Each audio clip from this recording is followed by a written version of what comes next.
Cemento depotenziato, la mente corre subito all'ospedale San Giovanni di Dio di Agrigento, ma questo appartiene ormai al passato. Il presente si chiama Pia Fermi, situazione a dir poco allarmante. Sì, perché oltre ad un padiglione già dichiarato inagibile lo scorso anno, adesso è notizia di qualche ora fa, sarebbe l'intero edificio che si trova in contrada Calcarelle ad essere inagibile, a rischio crollo, qualora venisse sollecitato anche da una leggera scossa di terremoto. Ad accertare la presenza della scarsa qualità di cemento nella struttura della scuola, l'esito delle analisi effettuate dalla Provincia regionale di Agrigento, che ha titolarità di intervento sull'immobile. E questo è il risultato delle ricerche che il mio ufficio tecnico, nella persona del dottore Gucciardo, hanno già verificato, grazie anche all'intervento di esperti, i quali hanno potuto constatare purtroppo che tutto l'intero edificio è stato costruito con cemento ormai depotenziato.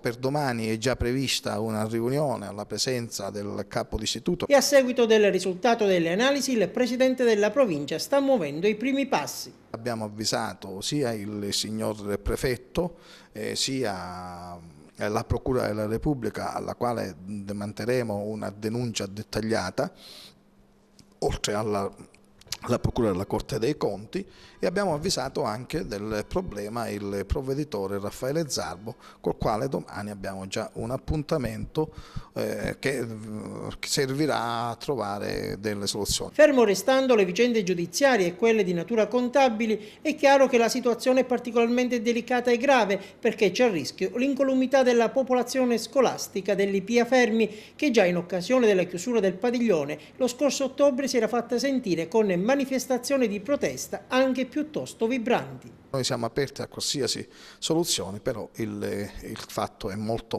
grave, ma non mi pare che la provincia abbia in questo senso delle colpe specifiche. Noi siamo stati lungimiranti perché sospettavamo che questa stessa cosa fosse uguale al padiglione, e allora già abbiamo fatto i bandi per l'acquisizione, per reperire locali idonei, ma come si fa a dare ospitalità a 1000 alunni in così poco tempo? Stiamo cercando quindi con il bando delle situazioni idonee, ma in ogni caso, siccome le attività delle scolastiche non possono essere interrotte, nostro malgrado saremo costretti a fare i doppi turni agli alunni dell'Ipia Fermi.